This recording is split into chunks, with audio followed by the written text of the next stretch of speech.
Hmm.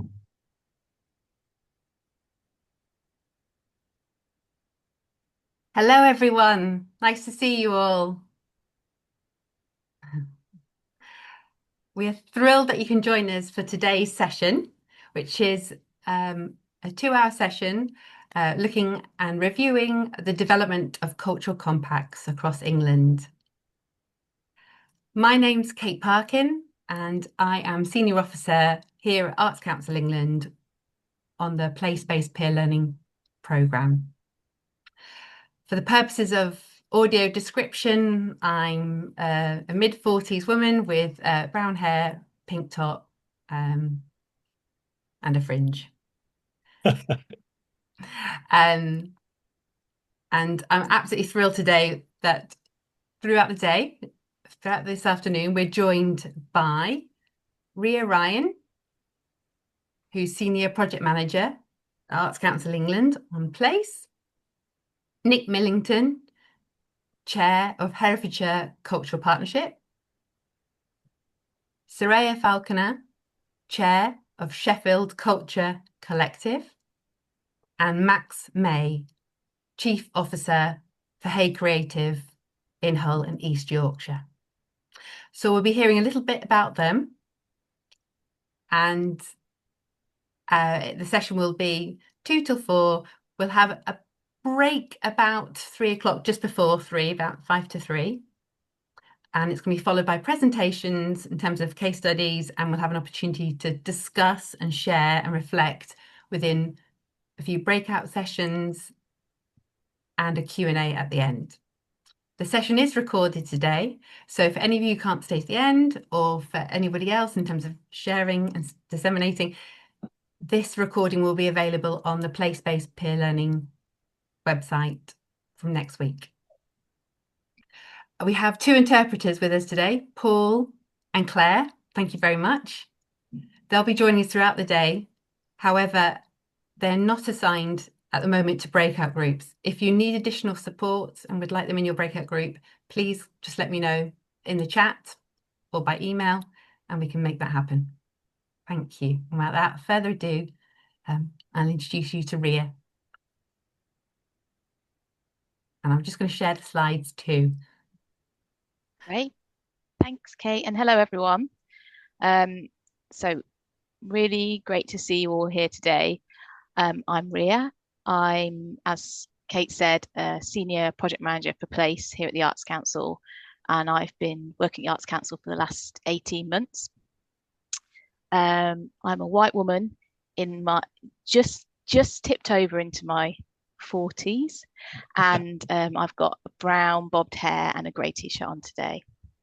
And so we're going to talk about cultural compacts today, and the majority of this session will be led by Nick and Soraya and Max, who have on the ground experience within cultural compacts. And we recently, or last year, commissioned a report around how compacts were developing, and Nick was one of the authors of that report, and will talk us through that shortly. And I'm just going to give you a bit of a background to cultural compacts. And they started quite a while ago now in 2019, when the world was quite different.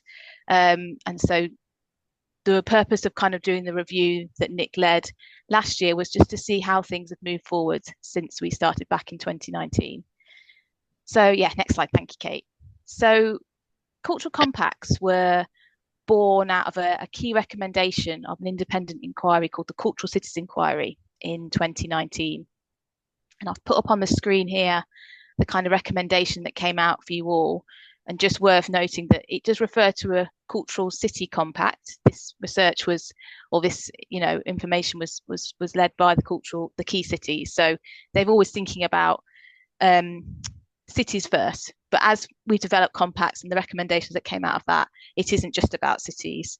And you will see here also the recommendation referred to a range of cross-sector partners, including LEPs who no longer exist. So the world has moved on since this original kind of recommendation, but it absolutely shows where they were born out of. So if we move forward one more slide, these slides will also be available on the place-based peer learning network from next week as well. So if you don't catch anything, there will be a resource available.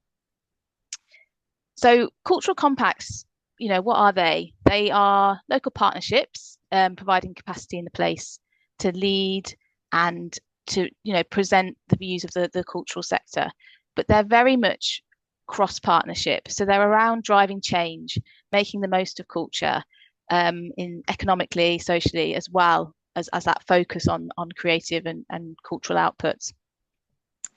And this was kind of a new model of strategic base-paced leadership to drive inclusive growth through investment in culture. And we'll move on to how it started, but it was very much after the inquiry.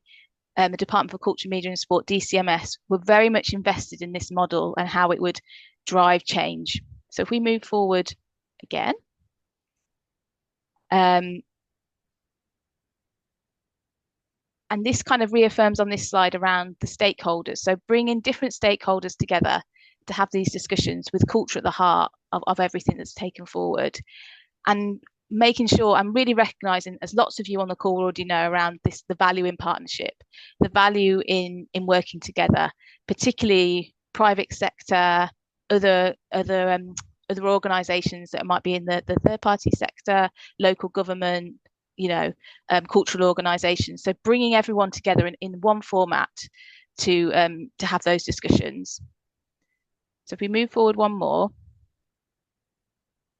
Lovely. So this is a map, and it talks around the fact that there's around 35 compacts. And I think it's probably worth saying that we don't actually, we track and work with as many compacts as we can, but there's no obligation to work with Arts Council England. So we are aware of 35. Some of them are very well, are functioning well. Some of them are a little bit more dormant. So part of the work that we're doing is working out where things are working really well, and that's part of the work of the report. But you'll see from the map that some cover combined authority areas, some are in individual towns, and we've got a good cross spread across England about where they are. And it's really helpful for us, for our area teams, to be involved as those compacts develop. And there's definitely, and we really, really, really positive about the support that they can give to local areas. There's particularly some really well functioning compacts in some of our priority place areas. So if we go forward again.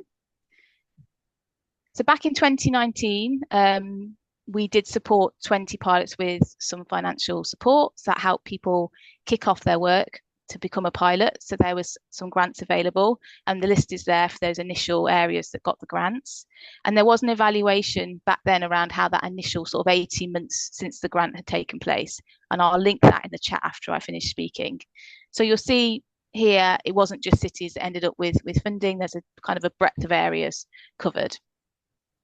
And that initial evaluation broadly found that the compacts had impacted on local strategy, but there was more work to do around leveraging funding, supporting delivery, and embedding inequalities as well. So if we move forward one more. So definitely what they've achieved today is giving culture a voice, finding ways to engage communities, bringing in different levels of leadership, especially across the private sector and other public services, and also that kind of link with local government. We've obviously got case studies on this call who will talk around that much more, with much more experience than me. So I will let them do their case studies later on. But I think it's really clear that compacts have a unique viewpoint, and they really provide, someone in an area to kind of be at the forefront of driving change. They're really, really valuable. So if we move forward one more, we can talk around kind of what's next. So in terms of, Alfmore Cotton. So Local Government Association, LGA, are also very positive about compacts. So I've just given you a quote here around where they feel they're really valuable around the collaboration. And this particular report was released in 2022. So it's talking around how the strategic partnerships can provide the basis to build a shared understanding of culture. And then if we flip forward one more, there's another report around culture and place in Britain. Again, this is from the key cities, and it was released in 2023. And there's further recommendations here around development of compacts that we reviewed back in 2023. So again, really reaffirming how the formulation of compacts can be really valuable for places, referring to them as genuine cross-sector partnerships, and also uses the words a quality mark for public and private sector place-based investment. So real endorsement around how compacts can leverage change. So if we move forward one more slide, Kate. Thank you. So we continue to provide ongoing support and advocacy for compacts. We no longer have a specific fund for compacts, so it's really vital that I'm upfront about that. That isn't available at the moment, but there is obviously that can be discussed with area teams around what support can be given. So I'd encourage anyone on the call who's interested in potentially setting up a compact to make that link into their area leads. We continue to work with government to advocate for cultural compacts and how they can connect, lead and engage. And our current chair, Nick Sirota, is hugely positive around compacts and is consistently advocating them. And we've also got the place-based peer learning network, where we are starting to build a presence there around sharing around compacts, and hence us doing the presentation here today and launching this report by the network. So we'd love to support more compacts. They remain in our Arts Council delivery plan as a real key plank of how we work our place-based working. Continued advocacy, local and national government. And crucially, they are really vital in finding those ways to engage with people whose voices may be missed. And then just to set the context for now on the last slide,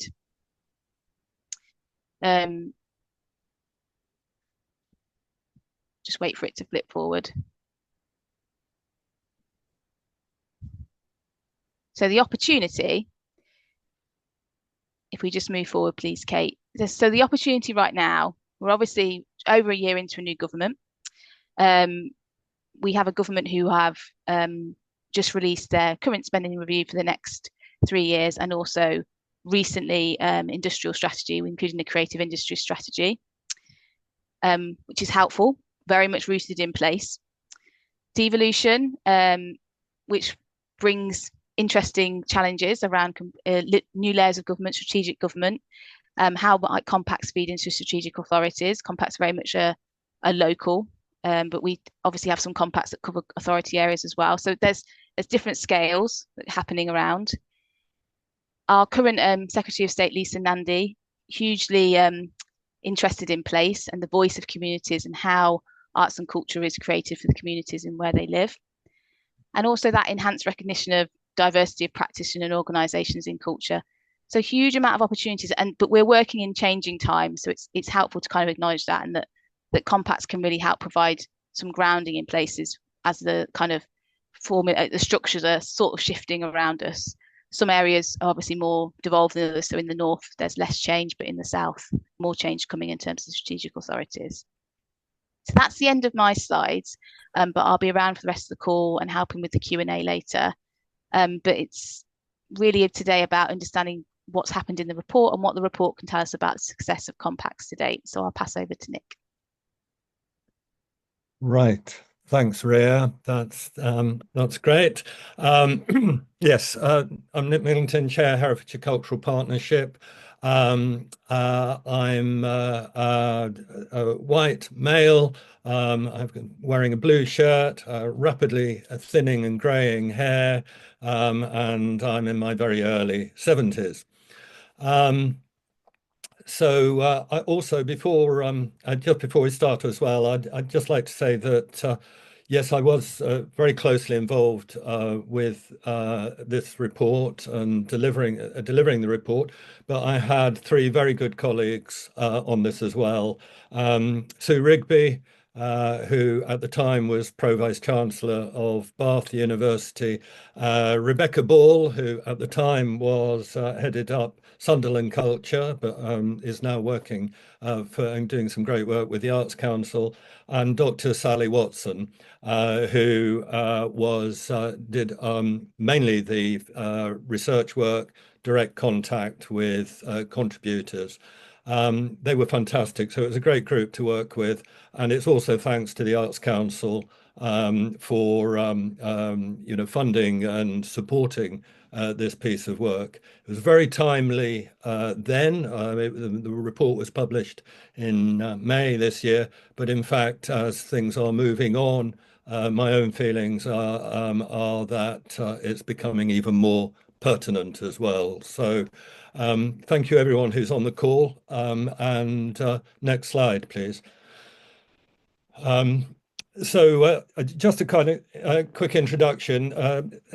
Some of these points that were made are made in the report, and you'll see and can access the report yourselves. Do cover a little bit of ground that Ria just mentioned as well. Just to say that yes, the cultural compacts grew out of the 2019 Cultural Cities Inquiry, which recommended at the time a new model for strategic place-based leadership. And its summary there was with, I think as Ria said, it talks about cities, but of course, as we've seen, that we're now talking anything from combined authorities right the way through to parish councils and everything in between, market towns, cities, and so on, and counties. But it said here that cities with a clear vision for culture, supported by business, city authorities, education, cultural and community leaders, can align activity and funding and leverage new resources. I'm sure that many people around the table this afternoon will also have experienced that. My feeling after many years is that when things externally are quite sort of fat, people plough along in their own furrows. Everyone just gets on.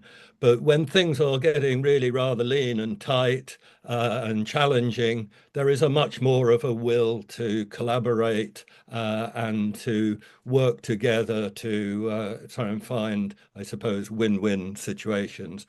That, I think, is the situation that we're currently in the moment, and why there is a lot of interest in cultural compacts going forward.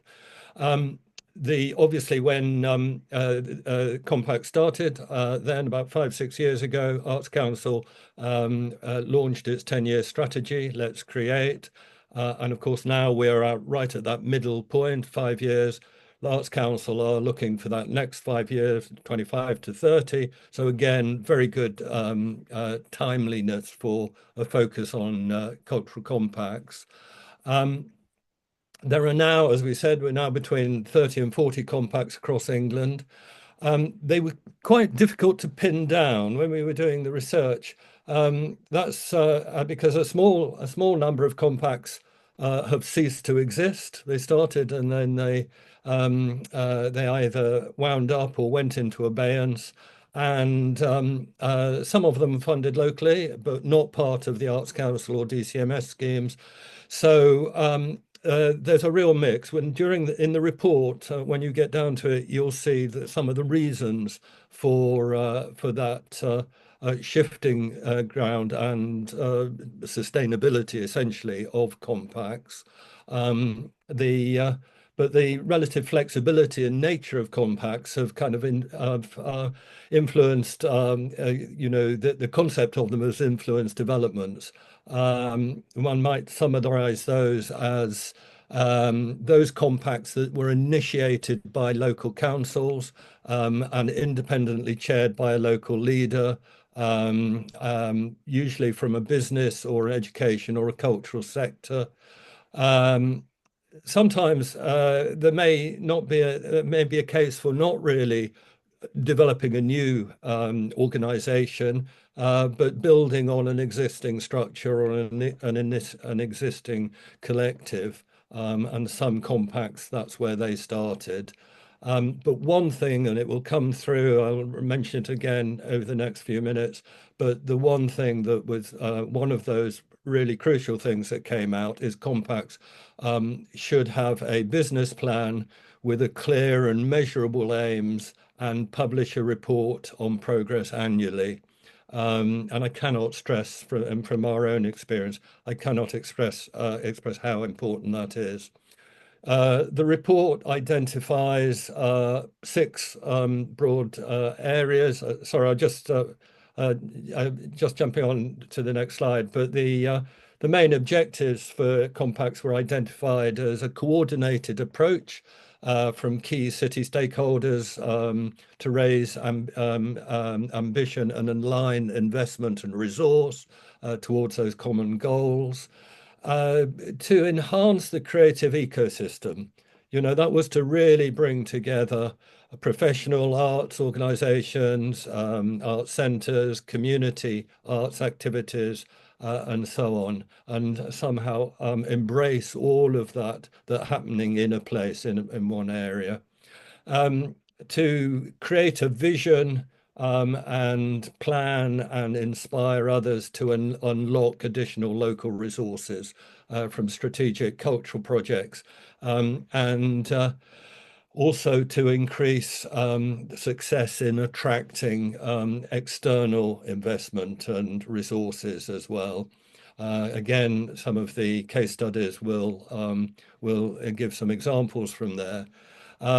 Ensure the greater alignment of cultural priorities across planning, licensing, and business rates.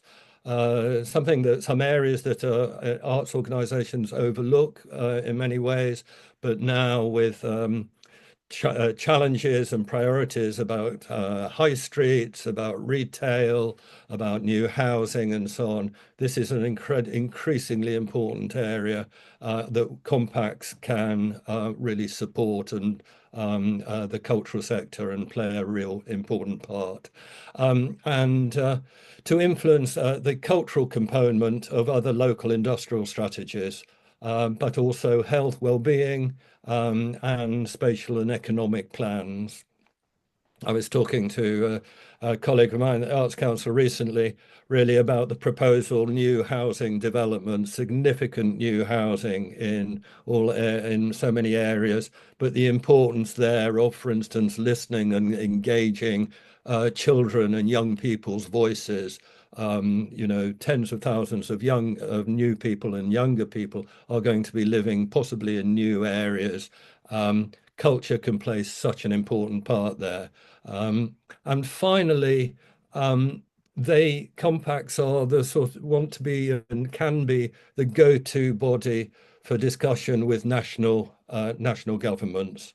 So very difficult for organizations, cultural organizations of all sorts of areas to really raise their voice with key policymakers or influencers, and the compacts can really help with that.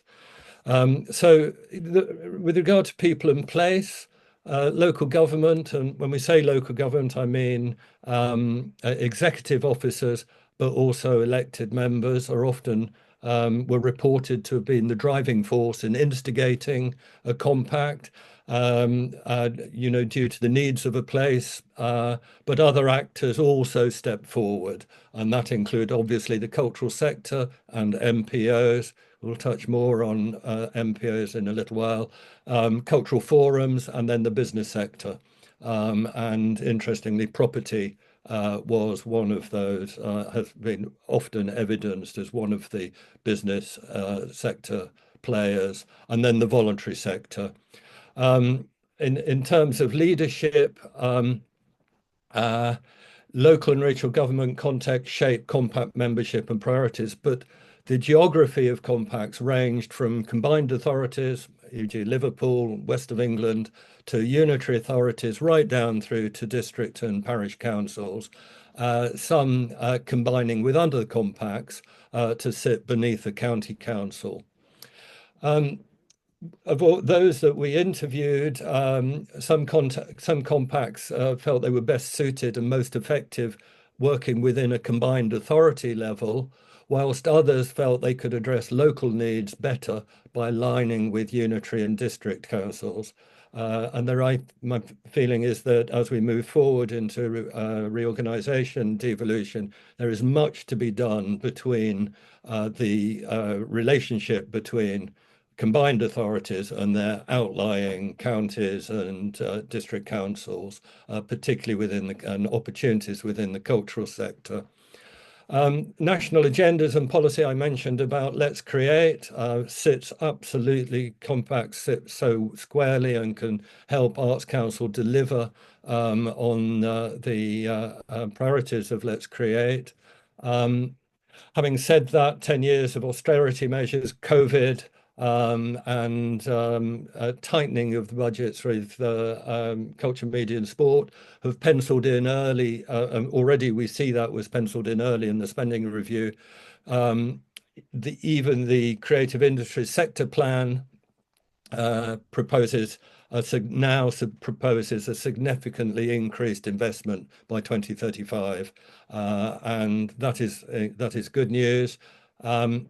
And finally, that compacts that we interviewed argued that their role was even more vital in making available resources. One of the points there that came out, though, was that the skills and experience required to identify, collaborate, and access cross-sector resources was often in low supply. And we'll look at that really around issues of representation and leadership. Gosh, sorry, I'm struggling with my frozen there. One of the areas around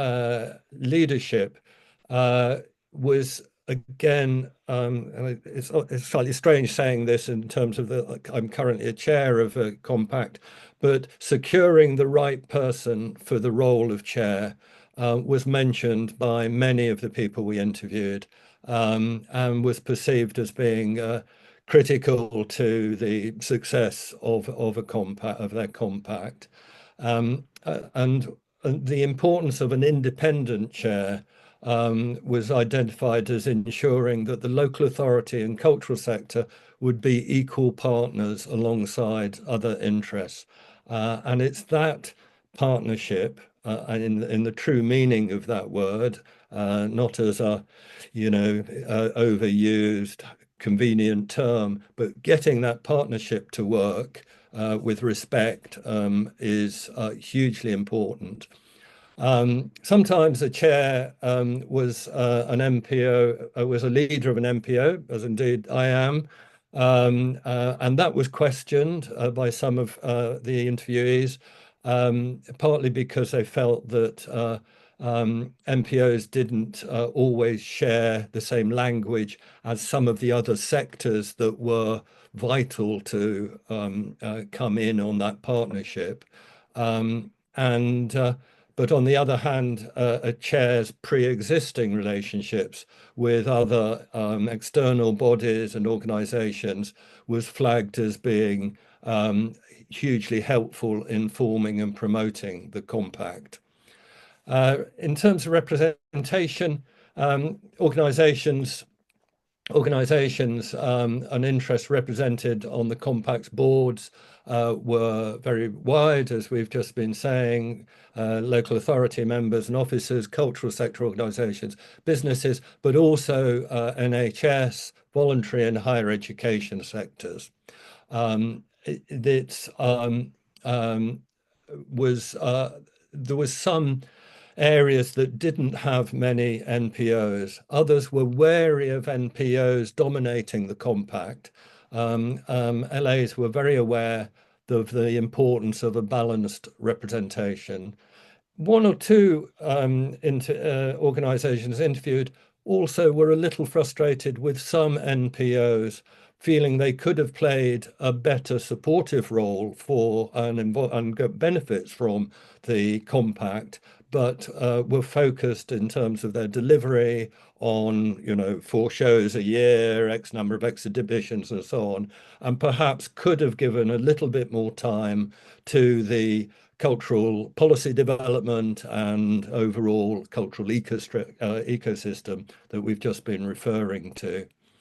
And there is no doubt that many of those interviewed expressed how important it was, but how difficult it was to get NHS representation, and certainly to recruit to their boards anyone that is active within the NHS. Obviously, we can understand some of the reasons for that, of course, but there's work to be done there. Certainly, the balance between the culture sector representation and others on the boards were hugely important. The other side of it was recognition that businesses, it was felt by some, were most helpful in persuading local authorities of the cultural importance, and that was obviously, again, because so many local authorities are having to be looking at their local economy first, but pointing out the value, the economic value, as well as the socio value and the socioeconomic value of culture in their area, in their place, is starting to really get attention. And this is really, I think, really good news for the cultural sector as well, what many of us have been working towards for decades. The inclusion and diversity were also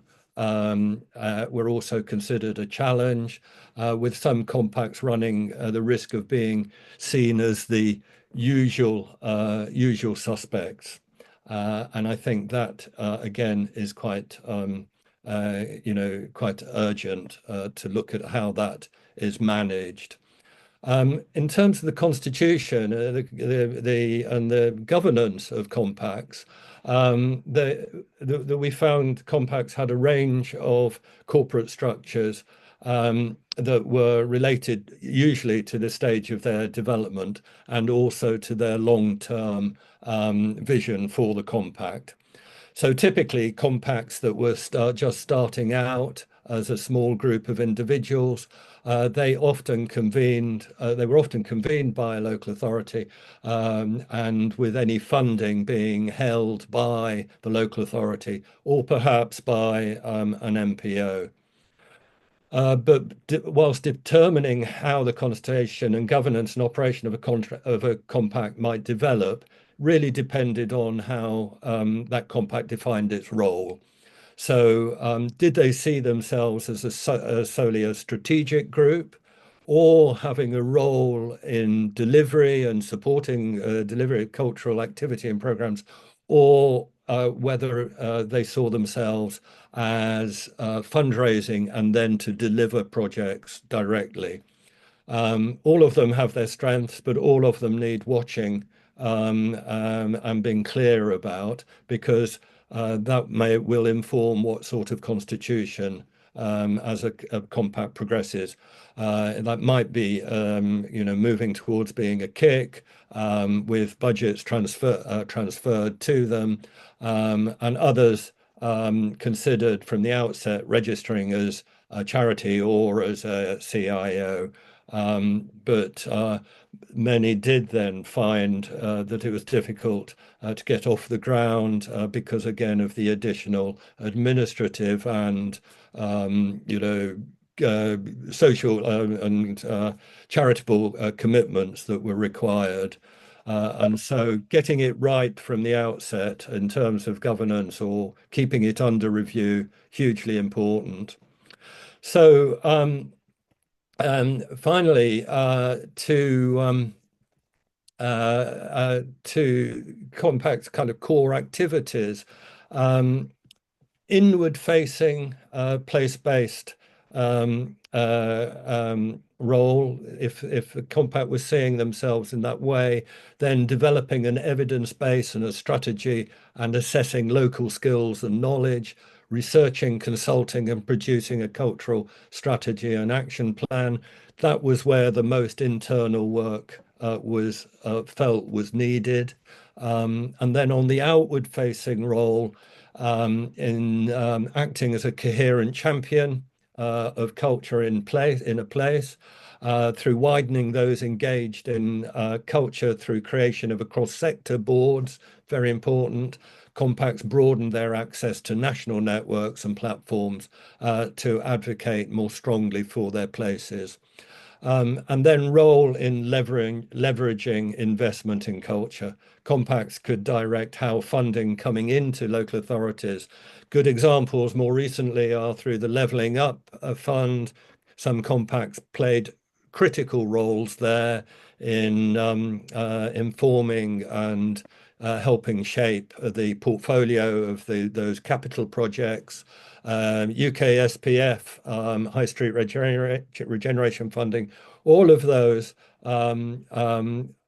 compacts were making a case for cultural investment, including cultural assets, alongside all the other developments that the public and voluntary sectors were seeking.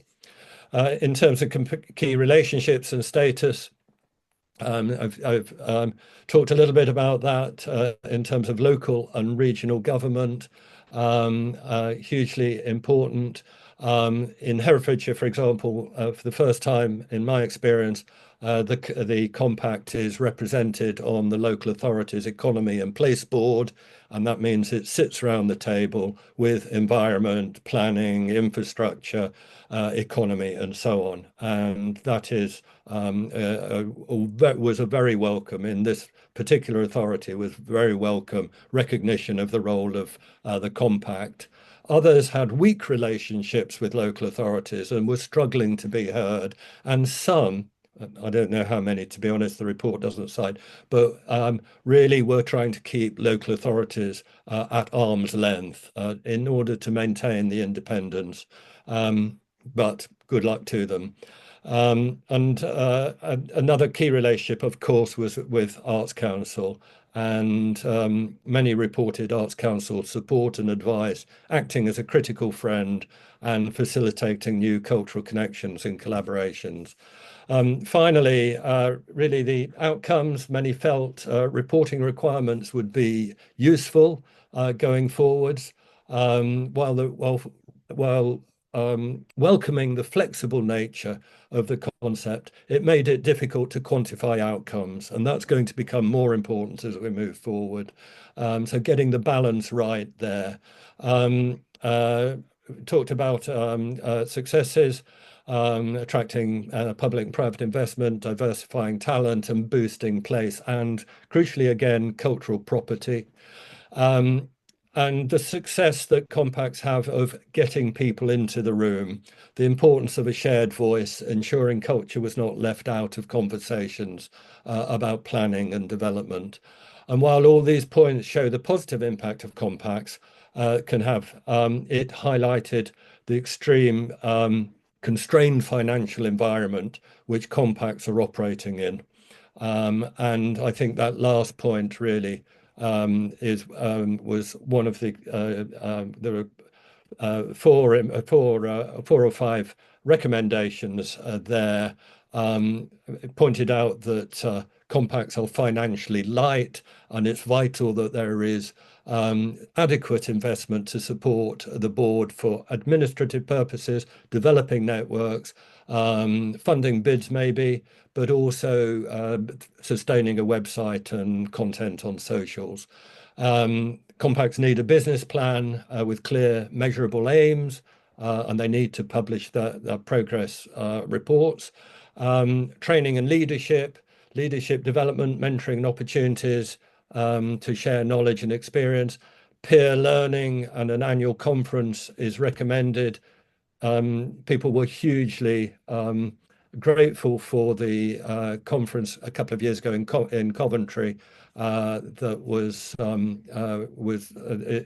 fantastically successful in inspiring many of the compacts to really either step up or to form themselves. Diversity and inclusion, I've mentioned, hugely important. Not necessarily creating a new forum, but enhancing an existing structure was recommended. And finally, the name, it was suggested that the name of the compacts was needed to be reviewed. Some people didn't really quite understand how it fitted with the mission of compacts, and collective was one of those. But it may be going forward that we and the place-based peer learning group could do some work on looking at alternatives if we're going to move forward. And as has just been said, Ria has just said, I was also on a call with Nick Schroeder recently, and I was delighted and pleased that he also was very clear about his support for and recognition of the value going forwards of cultural compacts. Thank you. Thank you, Nick. That's wonderful. And we'll have plenty of time as well to kind of look through and discuss as well when we have our smaller kind of consultation kind of group breakout sessions. So I know there's lots of questions going to come out of that, but if you can hold those, and then we're going to come back after a 10-minute break to explore some case studies, and followed by an opportunity to discuss in a Q&A. So I'm going to say if we come back at 5,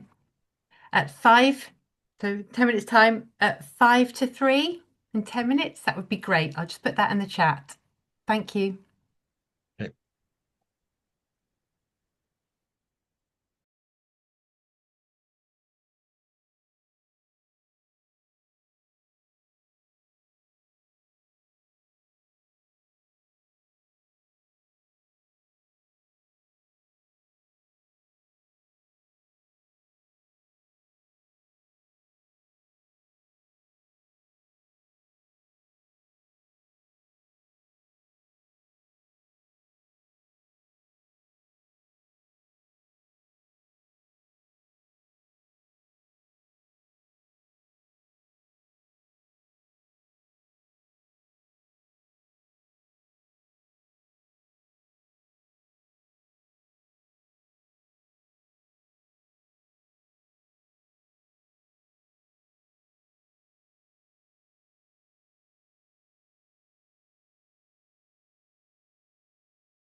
Hello, everyone.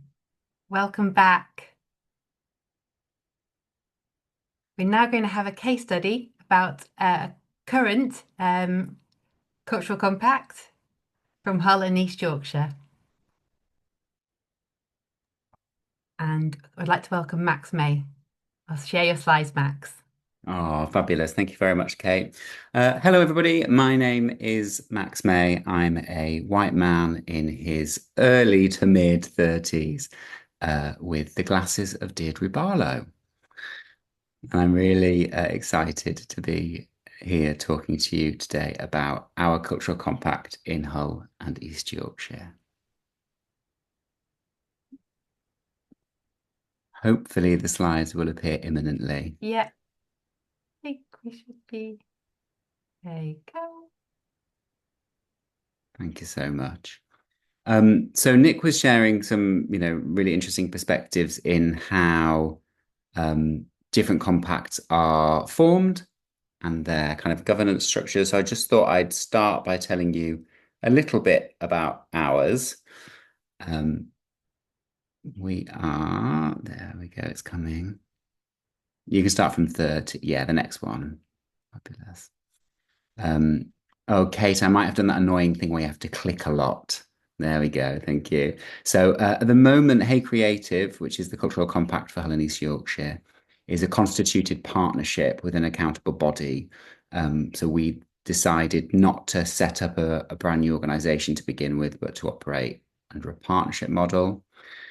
We've got a real broad representation on our board, from business, education, health, voluntary sector, local government. And as of about 18 months ago, we employed our first member of staff, and that's me. I'm part-time chief officer. And we've got a really broad and quite healthy funding mix from a lot of range of sources that you can see below. I think we've been quite lucky to get engagement from our local healthcare providers, which Nick identified as one of the key challenges that some people have faced. So if we think about what we can offer as a cultural compact to Hull and East Yorkshire, there were 4 areas that our board, through consultation, identified. We thought that the compact could connect the arts sector better with other sectors. So that's unite. And we kind of really wanted to focus in our starting stages around corporate business partnerships. We felt like the compact could have real value in advocating for the cultural sector to those out with it. We felt like we could support the sector to grow through cross-sector partnerships, and also that we could create a arts and cultural sector where everybody has the opportunity to thrive. So in my first 18 months in post, we've delivered one key initiative under each of those 4 work streams. And just to give you some texture, I thought I'd take you through them now. So in terms of connecting arts and business, just over a year ago, we launched the Hull and East Yorkshire Creative Charter. This is a free to sign, free to deliver way that businesses can sign up to advocate for the cultural sector of our region.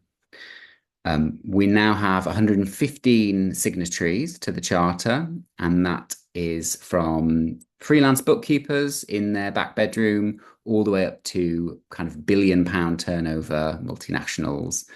Siemens Gamesa, for example, you might have heard of. They make massive blades for wind farms and things like that. If we could have the next slide, Kate.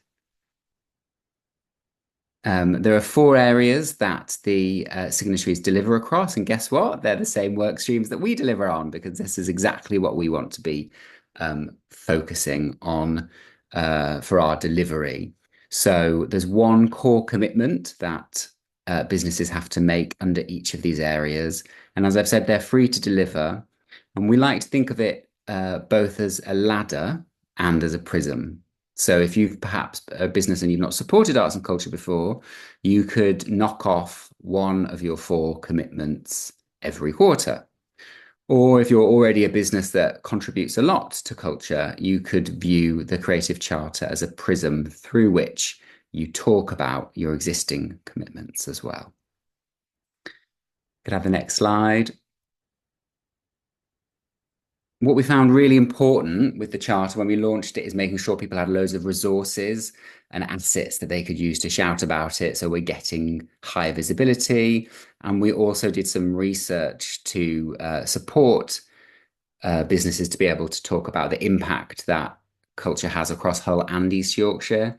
A lot of the time we're 2 separate local authorities that very recently have come together with a combined authority. So we found that a lot of the data was patchy. So actually being able to pull some of that together to talk about ourselves as a region was more important at this time.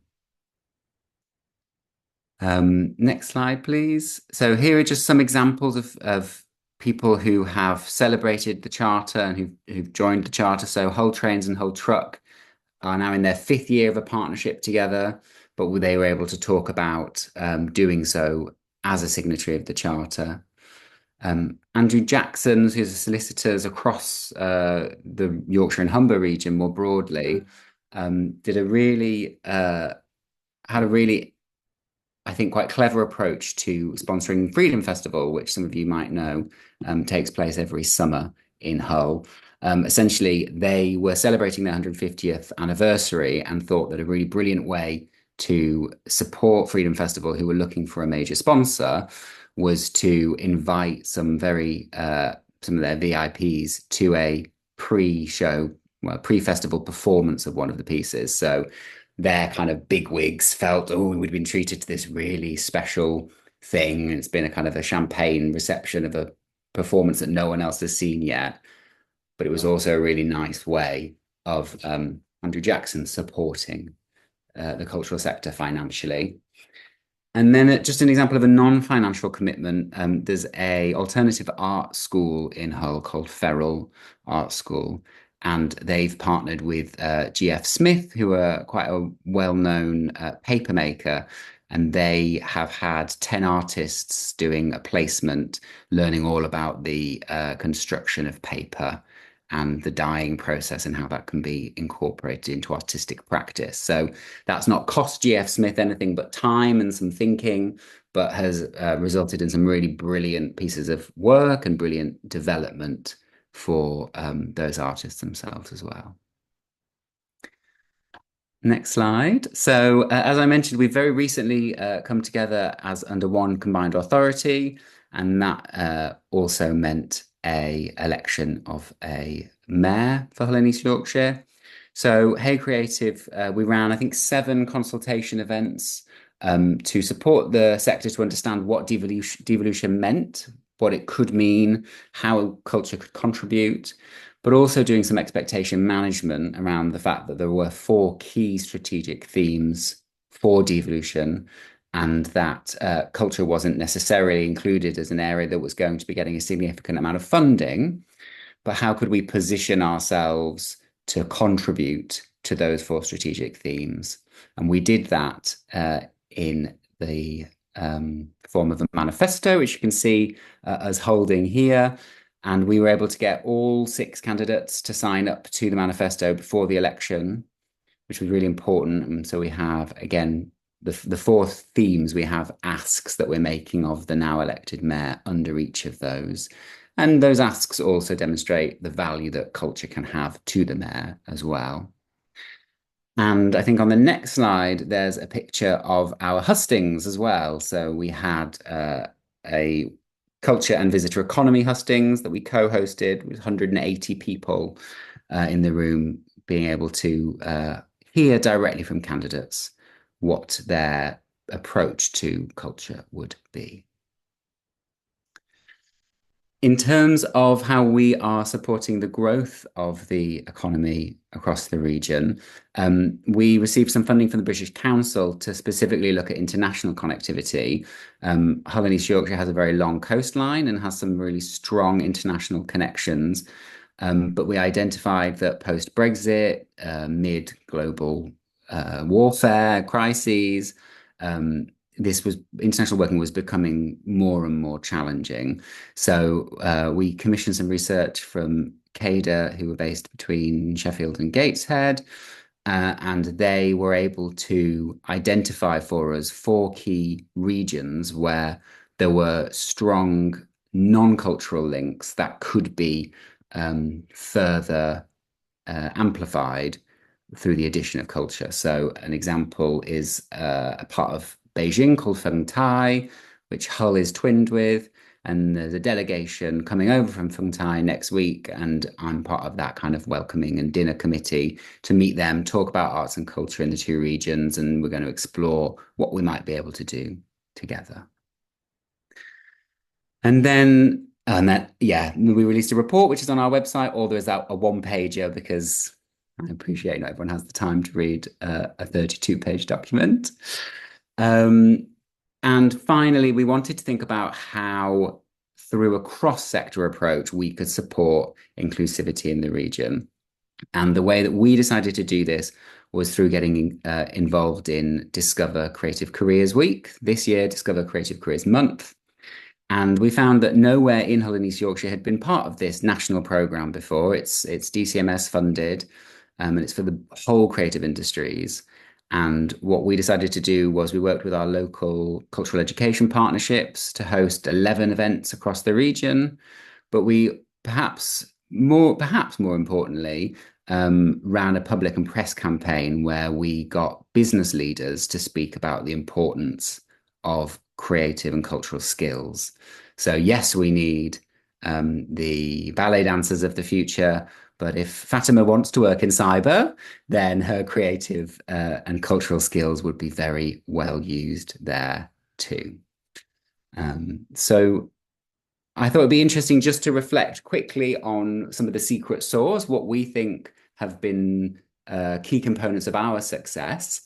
And the first of those, Kate will have to press the button because it's gone from my head. There we go, leadership and governance, which Nick's already spoken about. Oh, if we could go back the way, Kate. Thank you. We benefit from a really broad board, like I said, and it's important to have cultural representation, but what we have on our board is someone that represents the NPOs. They have their own kind of support network regionally. And there's also a freelance representation group of about 300 members. So we have their chair who sits on our board as well. So making sure that we have the right balance. We spent a lot of time doing consultation. We continue to spend a lot of time doing consultation and working out actually how do we position ourselves? How do we make sure that we're understood? You know, I'm 2 days a week. We can't be doing everything, and I'm not here to replace arts development functions, for example. So making sure we really focus on that strategic position, and then also visibility and action. I think people worry about talking shops. People worry about complex worded things like cultural compacts. What does that mean? So how we try and think a lot about how do we have clear value in everything that we do. And then just some considerations to finish on what I might suggest if you were thinking about setting up a cultural compact. The first thing is capacity. So our compact started as just a compact for Hull and then broadened into Hull and East Yorkshire as we move towards devolution, we have an LVEP, a local visitor economy partnership that is for all of the region. Who's going to run that? For the first couple of years, it was a voluntary board.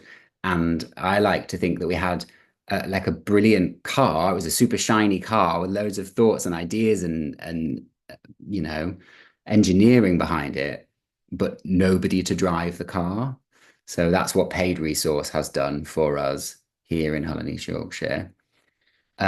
Really think about your structure. You know, do you want to be a KIC or a CIO and have to have 20 policies being annually renewed straight from the bat? Is there a different model that can work for you in the first instances and then grow from? We're now looking at a more formal governance structure, but it's been really helpful to be fleet of foot to begin with. And then also additionality, what already exists in your region, how many people are going to the same meetings, talking about the same things, and can anything be repurposed? And how, you know, if you're going to be asking for financial contributions, there's always a worry that this will mean removing investment from direct delivery in the sector, and how can you avoid that? So, you know, if your bid is giving £1,000, that's great, but it needs to not be coming out of a programming budget, for example, and making sure that partners understand that from the outset. I think I'd say that's everything. Thank you very much. Thank you so much, Max. That was wonderful, really, really insightful, and a great taster of an example of practice across the country. I'm going to go back actually, rather than Nick, I think let me just go back in slides to start with the Sheffield. Thank you. There you go. Thank you Great. much, Soraya. Okay. Hello, everybody. And thanks, Max. That was great as well. I think there'll be some things that sort of mirror some of the things that you've been talking about as well. But I'm Soraya Faulkner. I'm of mixed race, half Pakistani, half English. I'm 64, and I'm wearing a purpley pink striped sleeveless summer dress. Okay, so there we are. Sheffield Culture Collective. I think if we can go to the next slide, it would be useful we're one of the original compacts, and we call ourselves the Sheffield Culture Collective. Just wanted to give you a little bit of context of where we are, even though we were set up in 2019, but we were, and I'm going to talk to you about how that was done. But we had a very vibrant cultural community, but we did not have, Sheffield City Council did not have a cultural strategy, even though we had at that time some really great stats about our cultural. We've got 15,000 creative and cultural freelancers. We have an events program that generated 25.6 million to the local economy. But we weren't so brilliant at securing public funding, and we were told we weren't being ambitious enough. We didn't have enough NPOs either. So we clearly, if you see the comparisons, we had something to do about that. Could I have the next slide, please? So Sheffield Culture Collective was established in 2019, and crucially about our compact was that two people, one from the cultural sector, the chief exec of Sheffield Museums, Kim Streets, and then a recent business organisation that was set up, which was Sheffield Property Association, which was all about place, saw this opportunity and recognised that if they pulled together, they could. So they applied to the Arts Council for this seed funding, and then they went to other organisations and key stakeholder groups to come on board to also contribute to setting up a fund to get things going. And this was, and like Max is, like Hey Creative, we have both universities, really important to have your education on side, cultural leaders. We also had the voluntary sector. We also had the chief exec. We were very lucky to have this of the Sheffield Teaching Hospitals. So that was good as far as the health was concerned. And then other representatives from the business community and voluntary sector. And that worked out really well. So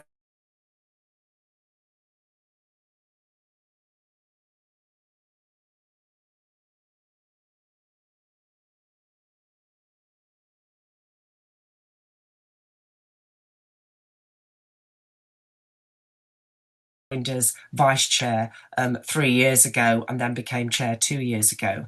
But we launched in 2021, and I joined just soon after that. We launched our own cultural strategy, and that was really important. We also had a good connection with the cultural sector, because I think it was really important what Max was saying about the fact of that communication.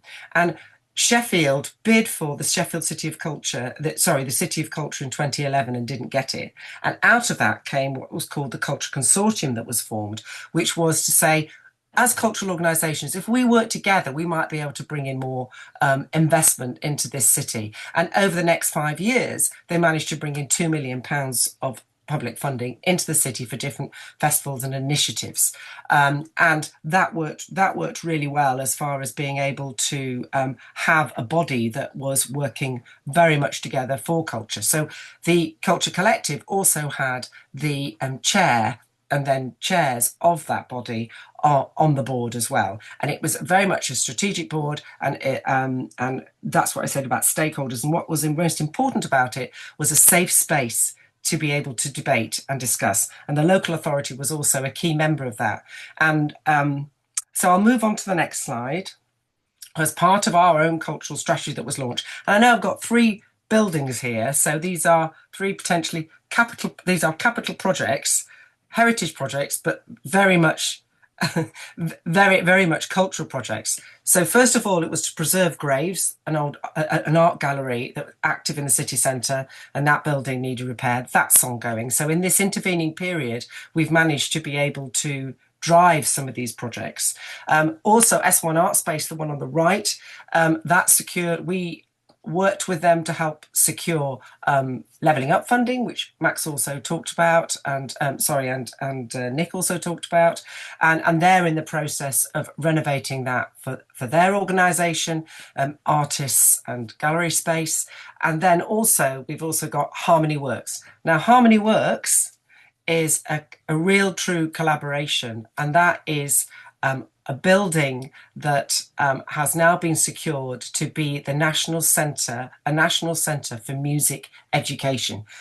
Sheffield has a great music heritage, and this is on building on that, and also being able to bring together all different genres of building for young people to work with them. And what's interesting is that the S1 Art Space and Harmony Works are next door, but one to each other, right bang in the city centre, as is Graves. And that's really important about being able to bring people in, and also access and transport. Transport's a really important thing for developing cultural projects as well. So it's open to everybody, for young people of all backgrounds. So we've got a whole the universities are involved in that, and Brass Bands England have now become partners. It was started off by Sheffield Music Academy and Music Hub. Music Hub works with music in schools. So that I can talk more about that maybe in some of the breakout sessions. But just wanted to say, of some of our success stories, Harmony Works has now secured £3.5 million from ACE and 4.7 million from the National Heritage Lottery Fund. So that project is now only £2 million off its £15 million target. So that's become a reality over these 7 years that we've been 6 years that we've been involved with it. So we have the next slide, please. One of the other initiatives that we started off with our own cultural strategy was we did with the essential thing about our compact was the private sector support. The Sheffield Property Association. We also had we've also got on board Sheffield Business Improvement District, and we also have good relationships with other business groups. And I'm going to talk about how we're now developing. But one of the other initiatives was the link with the private sector, and that was in order to increase our number of MPOs in the city, of which we didn't have that many, we were able to put in, as far as their application a few years ago, that there would be private sector investment match funding. So we committed 15k for 8 MPOs for the 3 years of the MPO funding, and so we've got one more year of that to go. But that also helped increase. So we increased some of our MPO. We increased by 3 MPOs, and the MPOs that we related to were those with £300,000 and under, because obviously we've got Sheffield Theatres and Sheffield Museums who have more than that. So just trying to make sure I keep to time, and I want to make sure that we talk about the next stage, because if we move on to the next slide, please. So we went to the council and we said, here's our strategy. We went to we've got a committee system now, and they adopted our strategy, but then we recognised that we needed a citywide strategy. And over the next 18 months, we had a huge consultation, and this was aligning alongside a new city goals that was going, and a city growth plan. And for the first time, culture, because of that stakeholder work, culture was involved and had a focus within the growth plan and the city goals, which means that it was recognised as a direct economic driver, which is what we're all about, and essential to place and place marketing. One of the other things that we did as far as the stakeholder work was concerned, we partnered with Culture Commons. We're one of the partners with Culture Commons, and ACE was one of those as well.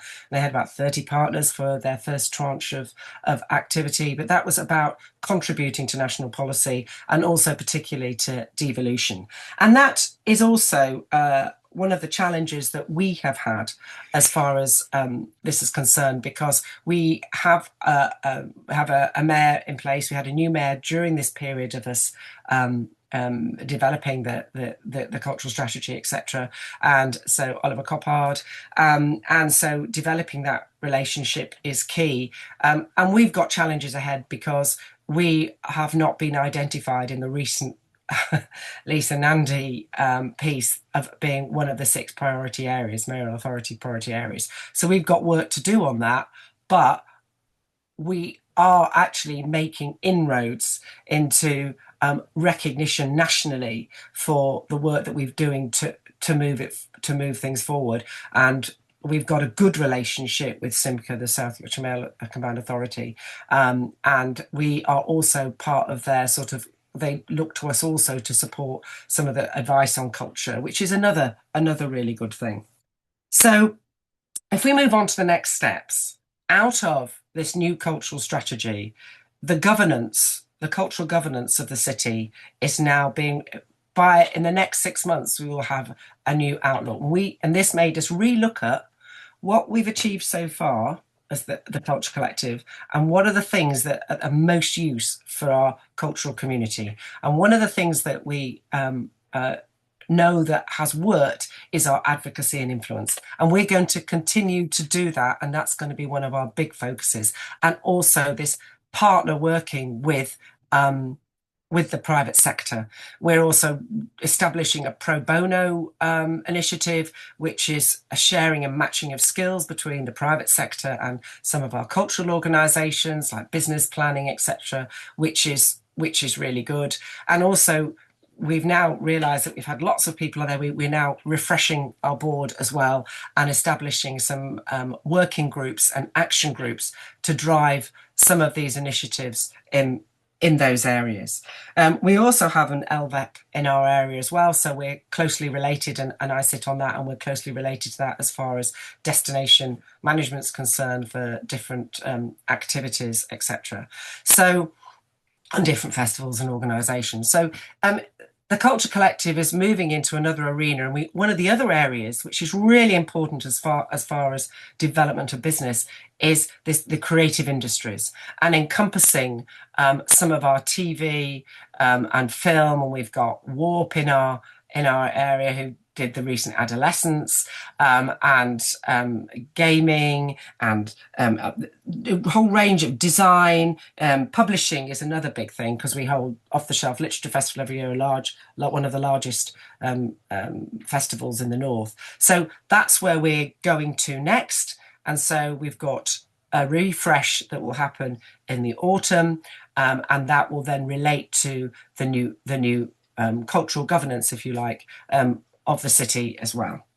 And I think that's where I'm going to leave it at the moment. And hopefully I haven't gone over too much, but I'm happy to take any questions. Thank you. Thank you very much, Soraya. Really, really interesting, and particularly about kind of forging private sector relationships and what it's looking like in Sheffield at the moment. I'm going to, just conscious of time, we're next going to be joined by Nick Millington again to talk about an overview of a very rural compact in Herefordshire, and then we'll have a discussion after that. Okay. Oh, one second.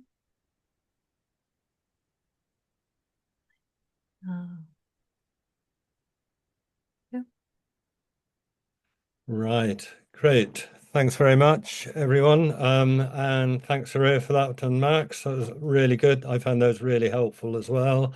Cultural partnership, next stage, please. Next slide, please. Thanks. So yes, cultural partnership. Herefordshire, very rural, something like the fourth most sparsely populated county in the country, 190 odd thousand people. So not historically a great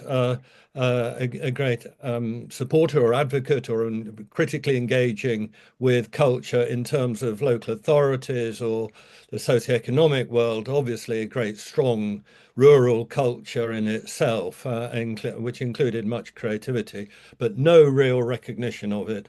I think it was like Sheffield, the partnership started. Next slide, please. We started off with suggesting a bid for the City of Culture in 2016 to bid for the 2021 Culture. Pigs Might Fly. We didn't quite get it, but couldn't compete with Coventry. But having conducted a lot of public meetings, was such support for that the working group that made that bid for City of Culture back then stuck together, and that was really the origin of the cultural partnership. And next slide, thank you.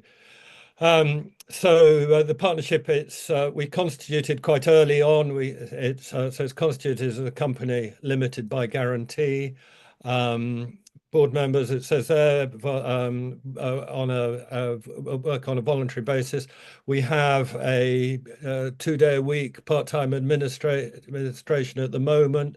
You can see some of the funding for administration that we've had since 21. I think we have got a bid out for SPF for 25-26. But again, going back, it's so important to try and get that, just those few days core work to really bring the best value to all of this now, this contribution, knowledge and support. Despite being, a small county and very rural, we are fairly well endowed with NPOs. So there are 6 NPOs in the county. Those NPOs also meet on a sub-regional basis themselves, but are represented also. The county one's represented on the board. Could we have the next slide, please? So you can see here the board members, see the representation or the range there. Hereford College of Arts, the MPOs, National Trust, hugely important there.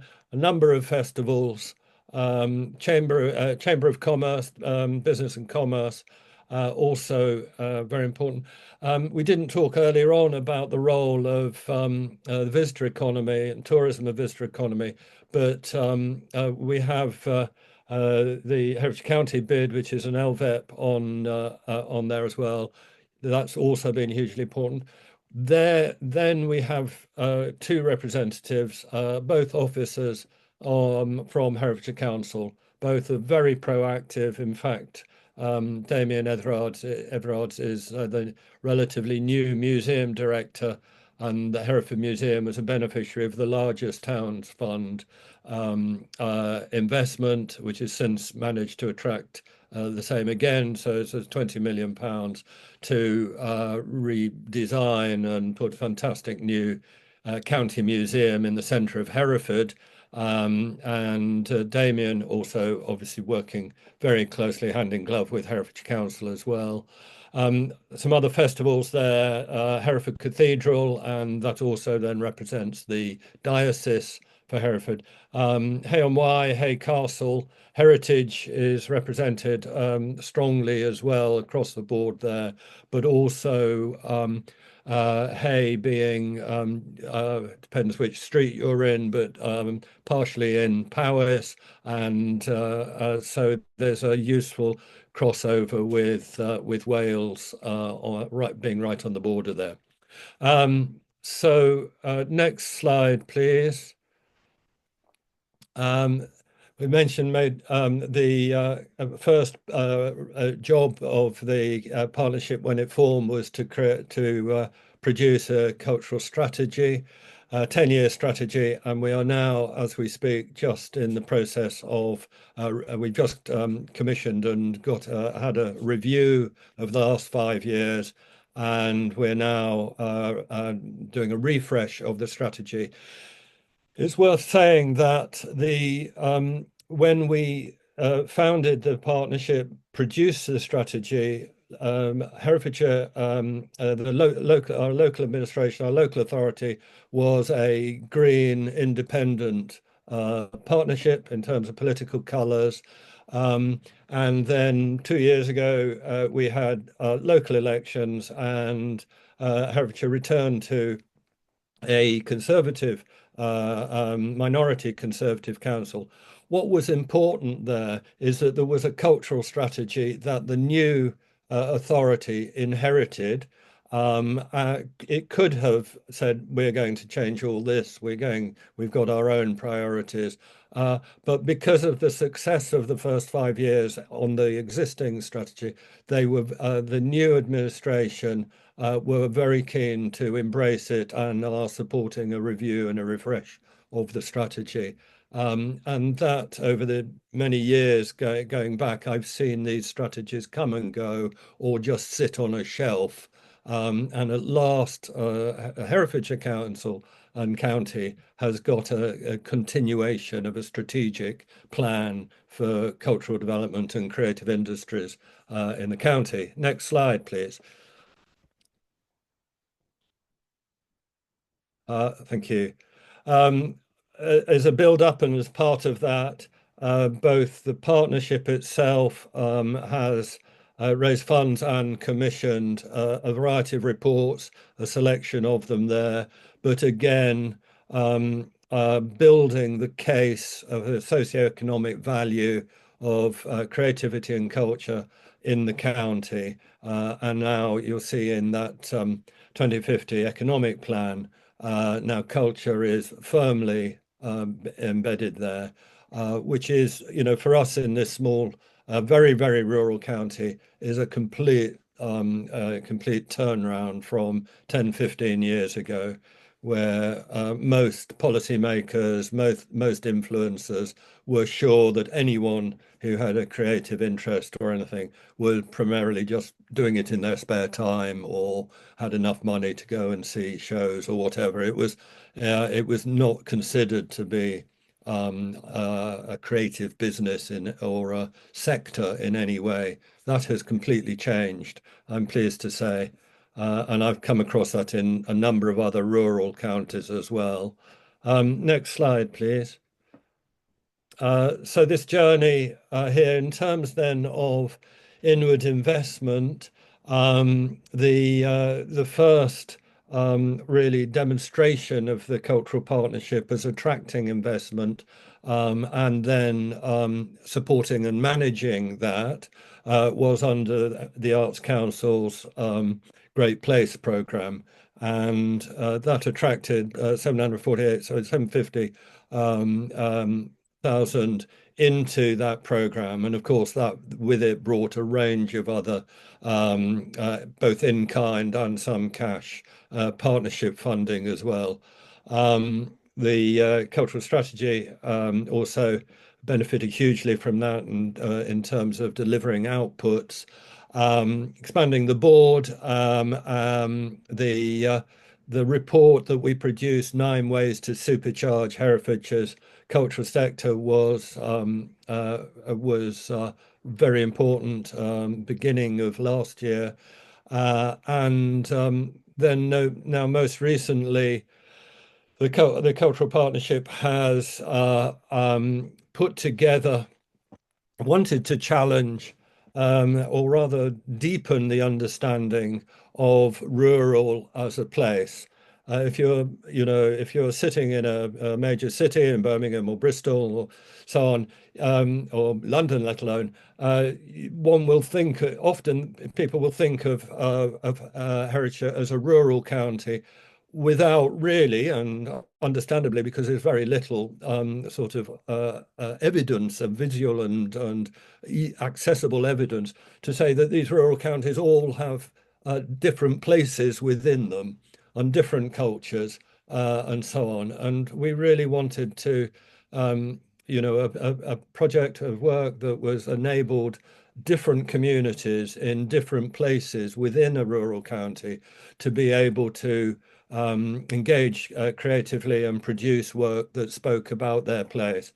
So the Our Place project, which attracted 730,000 from the Arts Council, and I have to say, I suspect that was only awarded, and we're very, very grateful for that, but it was only awarded because it was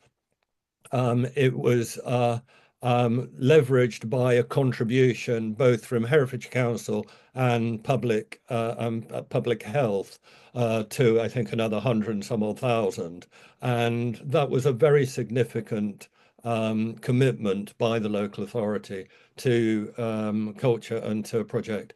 And that project is now looking at 3 places in the county. One is in on the outskirts of Hereford City. It's a peri-urban community of 10,000 people, socioeconomically challenged. We're looking at a market town, and in this case, it's Leominster. And we're looking at what what these market towns, these rural market towns, what is important in the culture there. And then we're taking somewhere called the Golden Valley in Herefordshire, which is one of the most sparsely populated areas in the country, and looking at well-being, creative health in that very sparse area. And of course, you can imagine that age demographics and loneliness and so on are major, and indeed travel and public transport are huge issues. That project then will produce with those, and those communities will author and produce a portrait of a rural county, which they will then hope to be able to inform not only their own local services and policy development, but also nationally tour and engage other rural counties, be that Devon or Cumbria or Lincolnshire. Next slide, please.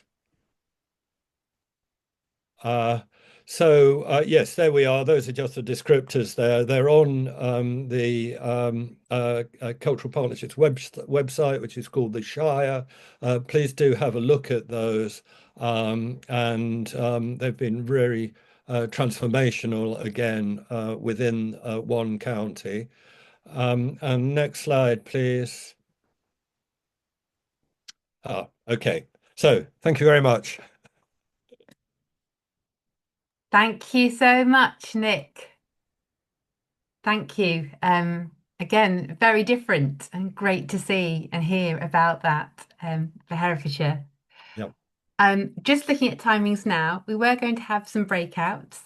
However, we probably could use the time probably more productively and hopefully usefully in terms of talking to both, well, all 3 of you, Soraya, Max, Nick, and Ria.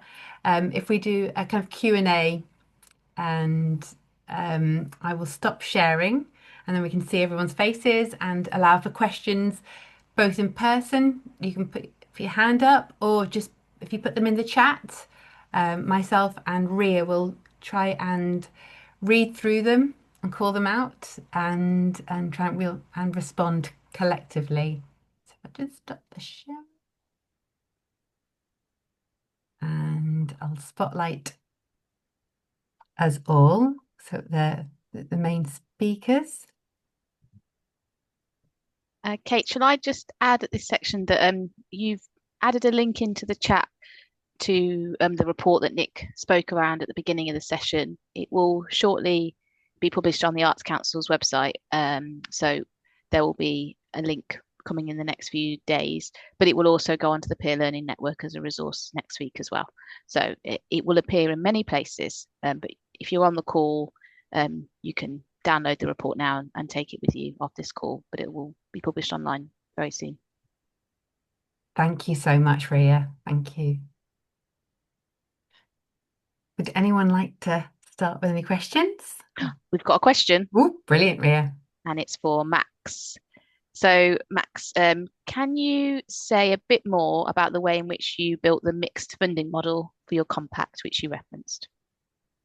I can do, although I cannot take responsibility for it because that predates me. But I think Hull and East Yorkshire benefited from, when trying to put its compact together, it benefited from having had Hull 2017. So during that period of time, businesses had really got on board with culture, and people like the university and healthcare had obviously been able to understand the contribution that culture was making as well. So in one sense, maybe things were a little bit easier for getting that that buy-in, because Hull 2017 had this idea of 17 angel investors from businesses across the region. So people were already understanding around that. But I think what maybe supported we've been able to get multi-year commitments from those funders, and what's been really important, I think, is tying it into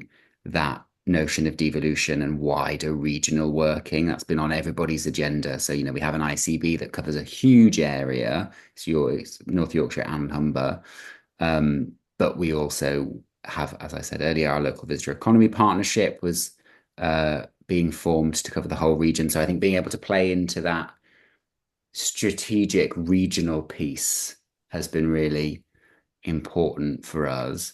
And then in terms of keeping them on board, because people are now in their 4th year of funding contributions, that has then just been about being able to deliver significant return on investment. So to say to, a healthcare partner, right, well, for your £5,000 investment, our turnover this year was 80 grand, so you get 80 grand of outputs, Great, thank you. So next question is around leading a place partnership program in Luton that also has some seed funding for a compact. What groundwork could the Place Partnership Fund project do to help towards creating the compact? Do any of you, Nick, did you mentioned a Place Partnership Fund project, didn't you? Yes. Well, I think it's fantastic at an early stage. It's a fantastic resource and go-to space, really, and definitely worth both joining, but then following in. I think one of the, again, showing my age in a way, but there is and perhaps also something about rural, it's sparsely populated rural areas. There is something about where the talent or the skills required for establishing and sustaining and growing this idea, the vision of a compact actually comes from. So the more experience and insight that some of the hugely talented younger generation coming up can become inspired by this, and again, with the rural context, we're finding that isolation, an individual artist or somebody trying to establish themselves as a creative business, the support that's required there. And often not so much the creative practice, of course, that's often embedded, but also the business skills, the development skills to be able to move on in terms of their own activity and practice, but also collectively to inform change at service level or policy. So I do think that the work of the place-based network is incredibly valuable to do that as well, and to raise perhaps questions for which are not completely clear on the ground or with your colleagues. So I think that's it's well worth following if possible. Great, thank you, Max. I would add to that. So in terms of what groundwork you can do to develop a compact, for me, it's the why, what, and who. So why do you need a compact? Once you've worked out why you need a compact, what will it deliver? So we had our 4 work streams that we were like, these are the areas, and this is what we think we can do. It has to be nebulous to begin with. And then the who. I think the board is just such a key component, and that's what Nick and colleagues' report really brings to light.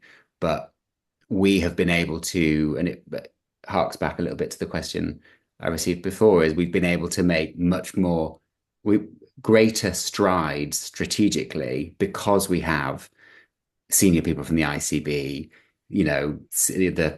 the Dean of the Faculty of Arts and Humanities from the university. We've got people on those boards. Soraya was talking about the chief executive of a hospital. It's that level of buy-in that's the real groundwork, and that takes time. It took our board over a year to come together. Could I add to that? I would echo that, and I think that is crucial. I talked about a safe space, and if you want to make strategic decisions, well, first of all, setting it up, you need to be able to, and every area and town you know, like Nick is in a rural area, we're in a city area. You have to understand your makeup to begin with, and have some sort of like direct communication or need that you've identified as well, and search out all that data in order that you be able to, because you're going to have these key stakeholders are going to have grown-up conversations around that table, and you need people who have that influence, who are able to knock on the doors of people you need to influence, don't you Max? You need people to be able to do that, and Nick, you need people to be able to do that, not just on a local level and a regional level, but on a national level as well. And we particularly had those challenges with Sheffield. We're making inroads because of that. Yeah, I think also where you start with your local authority as well. If you have an individual, just one officer or indeed one elected member who really will work from the inside of the public sector for you, or in the local authority, that is really hugely important. Again, I've seen many arts officers over my time, and some have been very great and they're very nice people, but not strategic and not really, just getting on, keeping everything ticking over. But if you can find that one person, ideally it would be an culture and sports officer or whoever it is, to actually work with you, or a small group, I think they will then be able to identify, importantly, in a local authority, who will be able to see the value of what you're talking about. I agree with that completely, Nick, because we had a rep of quite a senior level. I mean, we've still got her. She's been amazing. And from that, we had one cultural rep, and she was the director of which culture came underneath. And now they've increased that number to 5. Yeah, there you go. And that's been the effect of them seeing the effect. And also, you can do things with private sector and other people around the table that the council is unable to do or unable to say. Absolutely. Right. Can I just bring in John? You've got your hand up, John. Yeah, as a very lonely local authority culture officer, I hear what you're saying, but also from my perspective, you're talking about the why and the what a compact should do. Telford and Wrekin has very few MPOs, so similarity with Sheffield, where Sheffield started. But also, Max, you were talking, and I think, and you were saying that you don't see the compact in Hull having that arts development role, and I was surprised that Sheffield, that group that came together to bid for the City of Culture wasn't the one that became the compact. They're part of it, but is that correct? Well, that's like, I'll just explain. That's representative of cultural organisations, right? Yes. So it's people who run the galleries, etc., right, and festivals and things. Not a compact is being more strategic because it's trying to encourage a greater investment generally in culture. So it's an advocate and needs to understand the needs of the cultural communities that it serves, but also be able to have a different type of voice as well. So that's why. Yeah, I think that you're answering my question basically, which is where do we start? Because I think we do need to do both. We need to be gathering that, galvanizing that cultural sector together, bringing them together, but also doing this strategic level. Correct. And in my head, they were the same thing, but from this, there's very much a strategic oversight of the compact and the day-to-day. Yeah. And okay. Dare I say, it's the different levels of experience that you need to be able to think, because a lot of people are representing their cultural organisations rightly are thinking about their own cultural organisation, how they're going to survive, how they're going to develop, and you want to help and advocate for them. But you've also got to think about it as a whole, because it grows. Harmony works. People can, our big project that's been a success, or going to be a success, has been a success in securing funding. That's something that people can ride on the back of. Do you see what I mean? That's success. You get success, and and celebrate the fact that there's been public investment in Sheffield rather than not mine, if you see what I mean. Yeah. Absolutely. But another, John, Another one. Also, I don't know, in the various areas, I'm particularly noticing, yourself, Telford Wrekin and Shropshire there as well, that we also raised some money to commission a study on the state of kind of culture and creative industries within Herefordshire. We took on somebody who was actually quite known for their their way in which they scrape data, and really went right to the ground. And what's come out quite recently in this small rural county, that there are 4,000, minimum of 4,000 creatives and creative businesses. That's often, as with many of the other businesses in a rural area, there are other sole traders or micro businesses. And not only that, but then looked at the GVA, just looked at what their salaries were or their incomes were, which actually are almost double of what an average rural wage is. So it was that data that you walk down the street or you drive around in a village or something, you're not aware of this. But when that came out, I think then many other politicians, many other people concerned with the kind of growth and survival and the growth of the county took notice, because that was on the economic value that creatives were bringing. And that has informed now a new interest in cultural assets, in artist maker studios, in co-working spaces for creatives. All of that has been driven by evidence of all of these creatives and creative businesses, be it a ceramicist or a photographer, and it's awful to say, but now for rural areas, I mean, COVID actually was a benefit in some ways, because what it did is moved the pendulum towards the sort of digital agility that now creatives have in these outlying counties.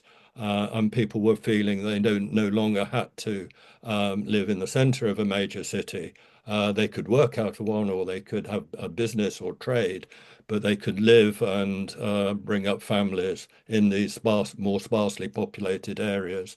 So the timing is quite good, and then this evidence. So I think that a council that historically has not recognised arts and culture, particularly, has really embraced it now. Right, thank you. We're probably going to run out of time for all the questions, so Kate and I will work out if we can do some answers. But I think there seems to be quite a lot of interest around how decisions are taken around how the organisations are structured. So there was a question around what made Nick, for your organisation, what made you decide to set up as a company limited by guarantee, and then what significant learnings are there around what organisation model people are choosing. So Matt's kind of touched on that when he spoke as well. So if we just cover that briefly. Well, very quickly, simply, it was setting up a company, or a company limited by guarantee. That means it's a not-for-profit company. It's very easy, very quick, and very cheap to do. So it was on minimal resource and so on. We then we agreed and set up terms of reference and governance principles, and we are actually, I think one of my slides probably covered it, that we're now reviewing those as part of the cultural strategy and the new period 25 to 30. But yes, so we looked at a number of other arts organizations, their terms of reference, their constitution and so on, modeled on that. So we moved quite quickly to establish that. Whether we would do again now, I'm not sure. We have been considering, it has come up at the board level to consider looking at a CIO. But at the time, it was a very practical and effective way, and we needed to move quite quickly to capture that interest that had shown early on, public interest. And in answer to Sheffield, we are not a CIC or a CIW, and we've just been through the consultation period again to think about should we set ourselves up as a CIC. We've decided not to, so we don't have a formal structure, but we do have terms of reference, and we do have a vision and focus, and we're not there for people to apply to for cultural funds. What we're there for is to advocate and highlight, to support their support to gain that, and to give them the skills to be able to do that, and also to give them connection with the private sector, which is another sharing of skills. So that seems to work well. And our accounting body for the money that we do have that pays for admin and comms, etc., that is through the Sheffield Property Association. So And that's another form, and we're keeping that for the moment. Yeah, we've had quite an interesting experience. So because we were first and foremost a compact for Hull, and that was within the local authority at Hull City Council. Then when we broadened out to cover East Yorkshire, there were conversations around, well, you know, how do we best represent both of those? There's always, you know, I've worked in rural contexts for most of my career. How do we make sure that we don't just think Hull, you know, we have to think about East Yorkshire just as much. So there was an options appraisal, and we decided to move out into Future Humber, who are the place promotion organisation for the whole of the Humber. So that gave us that more regional approach. And then we're now in a position when we're continuing to develop, and originally moving out of the local authority, and this is no slight to the local authority, but things become a bit easier in terms of due diligence and being able to make things happen. But we also didn't want to immediately set up as a CIC or a CIO, because then, you know, there are much greater responsibilities from a legal perspective for trustees. And, you know, do I want to spend my 2 days a week reviewing and renewing policies? Maybe not. So, but we're now in a position where we're thinking, actually, we're maybe growing to the size where we do need greater structure. So it's one of those things where I would advocate that people start with terms of reference and go from there, and don't run before you can walk with it. And I think if we look at, you know, the success that Soraya and her compact has had without having anything further than a formal terms of reference and accountable body, I think that's really inspiring. I think sometimes we can get bogged down in governance. I think that's right, and you can be agile. And also, if you've got commercial bodies around the table in the commercial world, sometimes things happen more quickly, and you can make that happen more quickly. Yeah. So, and we've experienced that. Yeah, I agree. So just as a final wrap up, and I know we've missed some questions, so Kate and I will pick that up, but in terms of a full list of cultural compacts, there is a list within the report that we've been talking about today, of the cultural compacts that were consulted and that we are aware of. We would like to keep a resource around what cultural compacts exist via the place-based peer learning network as part of the hub there. So that's our intention. There isn't a specific funding line, so discussions can happen in area, and I'd need to find out more information about how that happens, but they're very much area-led discussions as opposed to a national investment pot. And if there isn't any particular priority areas outside of our existing Arts Council priority places, which are in place until March 2027, and the kind of wider query about linking in with the government's aim to invest in the 350 deprived communities, spending review mentioned is very much in our thinking, along with the 6 areas which have been allocated as creative growth areas for culture for strategic authorities as well. So there are many priority areas coming out of government in their recent communications around the spending review. So all of that is being thought through, but there's nothing concrete at the minute other than our existing priority places. Okay. Thank you, everyone. Thanks, Ria. That's wonderful. Yes, Ria and I will go through the questions and also speak to our panel today as well for any further specific input. And as I say, we'll also have the follow-up on our place-based peer learning website, including this recording for today, so you can share with anyone else who wasn't able to attend or catch up later. And thank you so much. We'll be coming back with more for our place-based peer learning in the autumn. So we're having a break and then coming back in September with a new programme, and we hope you can join us. I think just quickly, so John, you had a question. Was that just a hand that's... It might have just been clapping. Okay. I'm not very good. Oh no, John. Oh well, I don't. I think. But anyway, we can follow that up. All right. Thanks. Sorry. Thanks everyone. And I hope you have a great rest of the day. Thank you. Thank you. Have a great summer. Cheers. Bye. Bye now. Bye. Thank you.